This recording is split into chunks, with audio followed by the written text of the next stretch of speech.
안녕하세요. 박문입니다. 오늘은 그 10분 만에 이해하는 양자 컴퓨터의 연산 동작 과정 및 활용 분야에 대해서 말씀드리겠습니다. 일단 양자 컴퓨터의 연산 과정을 좀 요약을 했는데요.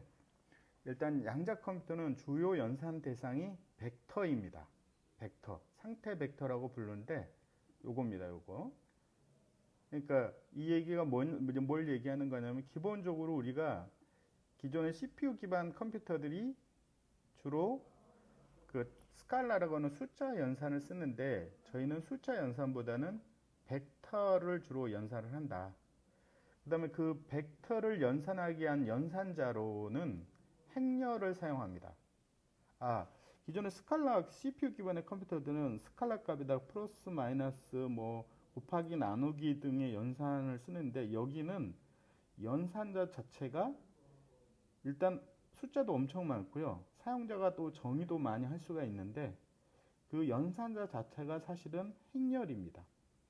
그래서 요거의 어떤 연산을 통해서 최종의 어떤 결과값을 얻어내게 되는데 이 수학적 연산 과정을 보게 되면 선형대 수학의 선형 변환에 해당합니다. 그래서 우리가 소위 이제 행렬이라고 하는 걸 연산자로 쓰는데 그걸 연산자 또는 퀀텀 게이트라고 부르는 거고요. 요거를 우리가 상태 벡터, 주로 푸사이로 많이 표현하고 있는데 큐빗의 상태 벡터, 그 다음에 최종적으로 어떤 도출된 물리량, 이걸 확률적으로 또 나오게 됩니다. 그래서 좀 더 깊게 좀 보면 여기 이제 만약에 이제 수소라고 하는 원자가 있는데 이 수소라는 원자를 우리가 하나의 양자 컴퓨터의 어떤 그 용도로 사용할 때 중앙에 이제 양성자 하나가 있고 그 다음에 전자가 있는데 이 전자의 어떤 위치를 바꾸거나 이런 작업을 통해서 우리가 이제 양자 컴퓨터를 만든다고 가정을 해요. 근데 요거는 이제 이해하기 좋게 도식화해서 표현한 거지만 실제 세계의 어떤 전자 위치는 이 구름 속 안에 여러 군데에 동시에 존재합니다. 그러니까 한 군데 존재하지 않고 여러 군데 확률적으로 존재하기 때문에 요거를 표현하기 위해서 한값인 스칼라가 아니라 벡터를 사용하게 되는 거죠. 그래서 요거를 또 만약에 이제 연산을 하게 되면 물리적으로 구좌표계, 그 다음에 수학적으로는 힐버 스페이스, 그 다음에 우리가 퀴스킷 같은 걸 이용한 어떤 파이썬에서 표현할 때는 블로그 스피어로 표현하거든요.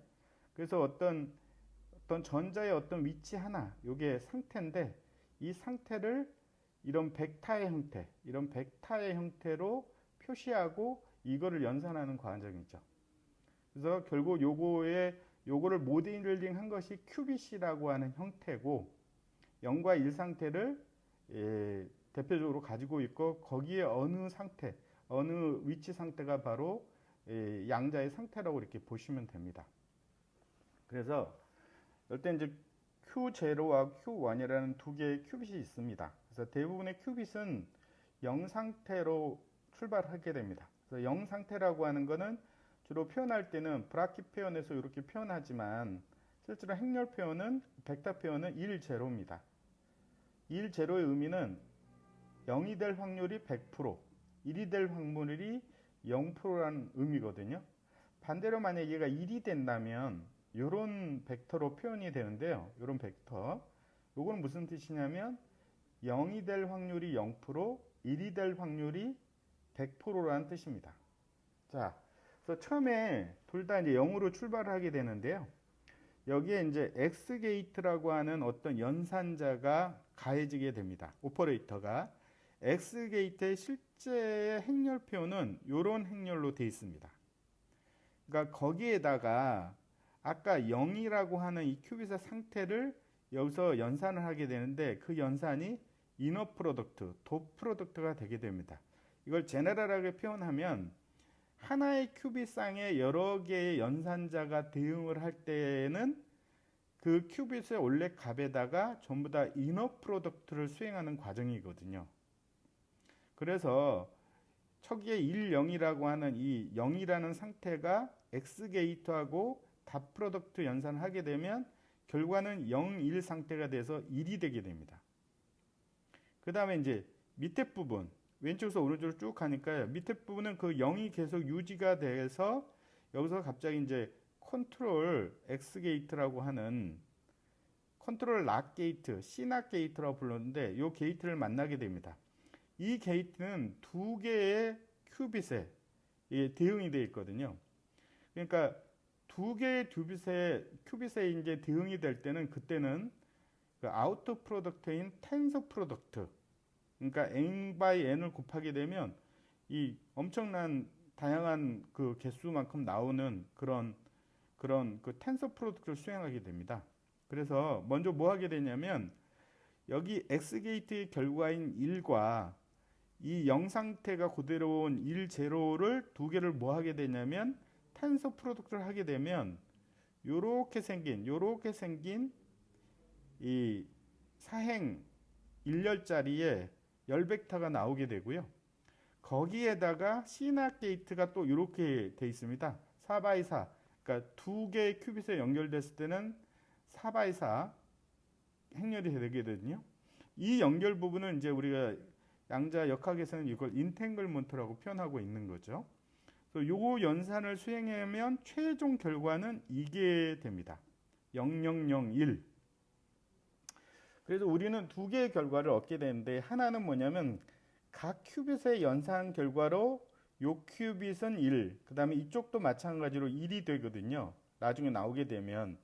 그러니까 큐빗의 각각의 상태가 1, 1이라는 어떤 상태값을 얻게 됩니다. 그러니까 요거는 전통적인 디지털 컴퓨터의 01, 01이라는 값을 얻는다고 생각하시면 돼요. 일단 여기 하나, 그러니까 그거를 활용하실 수가 있습니다. 디지털 연산처럼. 근데 또 하나는 최종적으로 또 다른 어떤 벡터가 나오게 되는 거죠. 이 벡터는 두 개의 큐빗의 원래 열 벡터에다가 시간적으로 여러 개의 어떤 연산자의 행렬 연산을 통해서 최종적으로 나온 결과값이거든요. 그래서 수학적으로 보면 요 값이라는 게 바로 뭐냐면 어떤 행렬에다가 어떤 벡터를 연산을 했더니 뒤에 벡터는 변화가 없고 앞에 이 일정한 어떤 상수값이 나오는 요런 거를 행렬 A에 대한 아이겐밸류, 고유값, 아이겐벡터, 고유 벡터라고 부르거든요.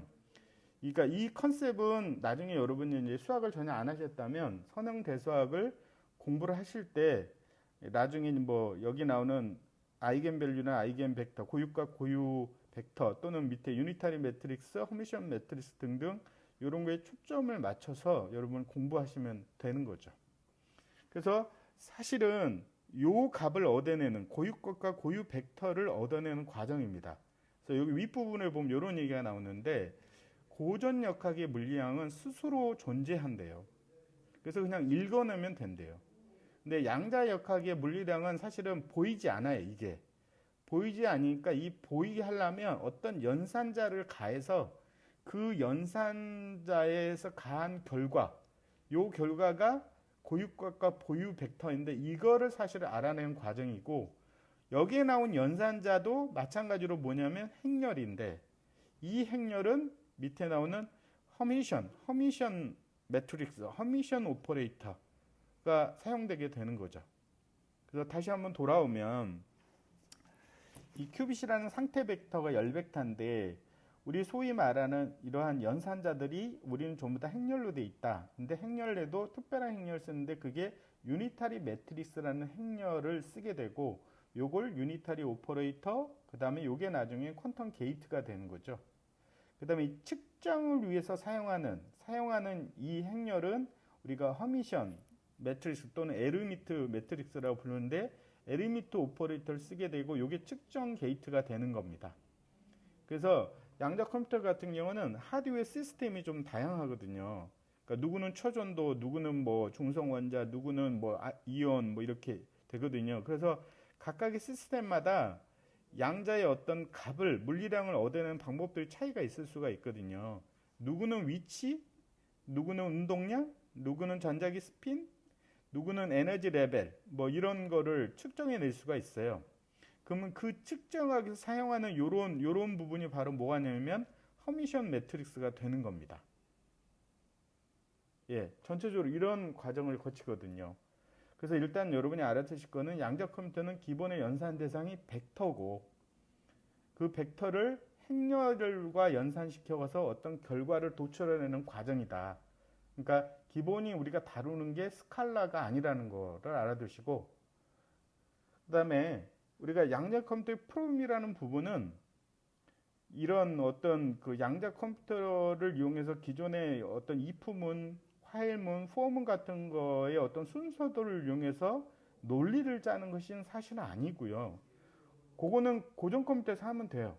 그래서 사실은 이런 부분인데, 이 부분이 바로 뭐냐면 요 어떤 큐빗에다가 어떤 그 양자 게이트 매트릭스를 이렇게 구성하는 과정이거든요. 양자 게이트를 이렇게 만드는 과정이거든요. 요 부분이 양자 컴퓨터 프로그램이에요.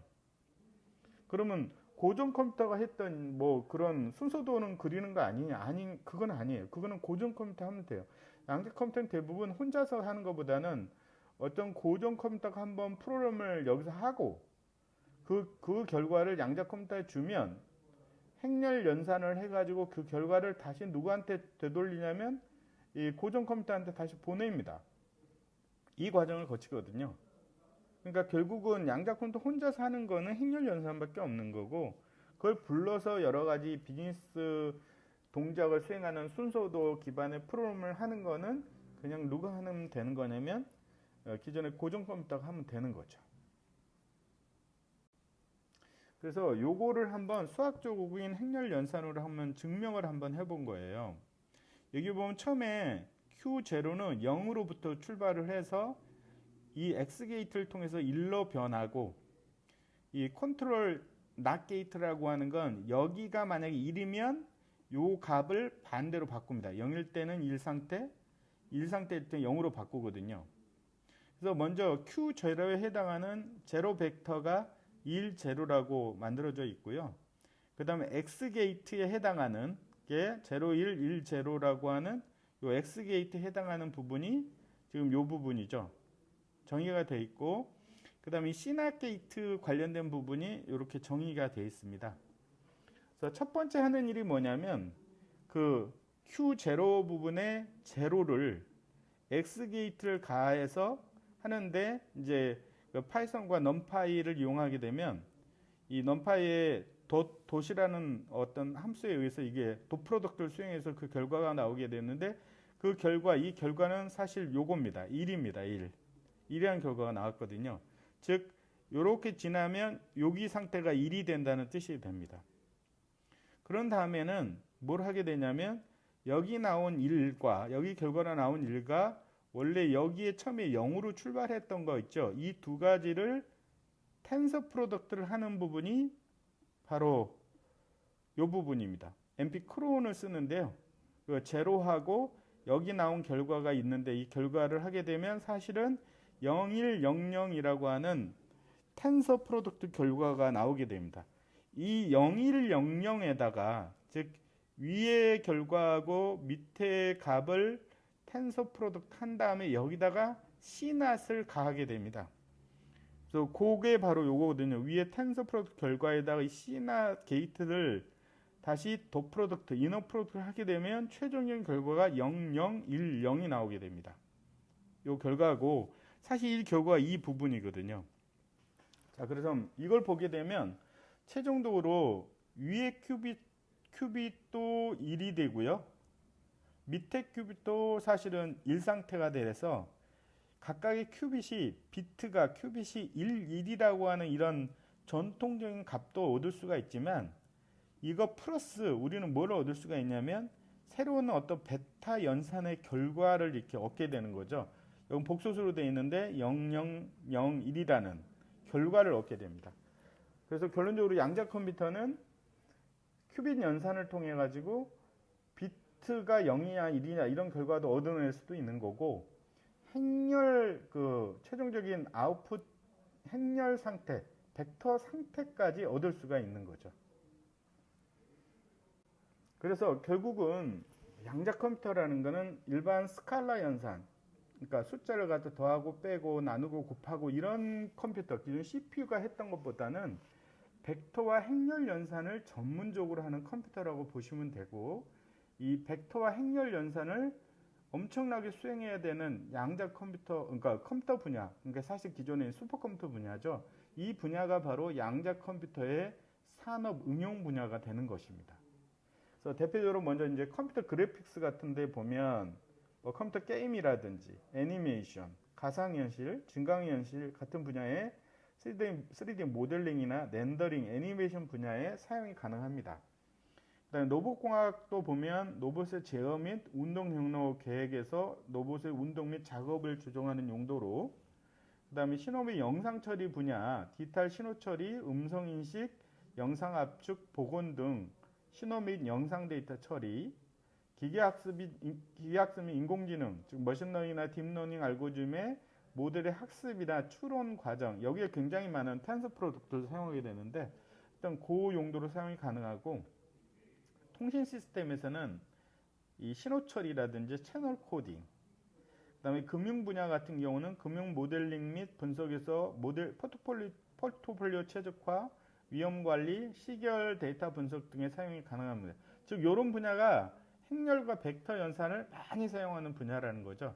사실 요즘에 그 GPU 자체가 이제 벡터 연산을 잘 수행을 하는데, 여기와 약간 중복되는 부분, 경쟁하는 부분이라고 생각하셔도 돼요.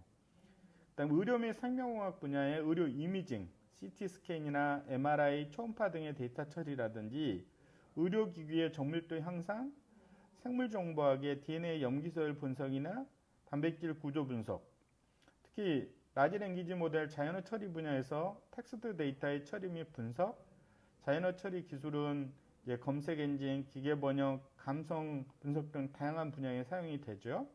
과학 및 엔지니어링 분야에도 물리 시뮬레이션, 유체 역학이나 전자기학, 각종 데이터 분석, 과학 실험 및 엔지니어링 데이터 분석 등등 이런 분야에 행렬과 벡터 연산을 많이 쓰고, 그 분야가 바로 양자 컴퓨터가 활용하는 분야라고 볼 수 있는 것입니다. 예, 이렇게 이제 그 양자 컴퓨터가 어떤 식으로 기본적으로 동작하고 어떤 식으로 수학적인 연산을 하고 그거를 한번 증명을 해봤고, 그 다음에 양자 컴퓨터가 벡터와 행렬 연산을 전문적으로 수행하니 그 벡터와 행렬 연산을 전문적으로 수행하는 그 분야가 바로 양자 컴퓨터의 활용 분야가 될 것이다 라고 하는 얘기를 같이 해봤습니다. 감사합니다.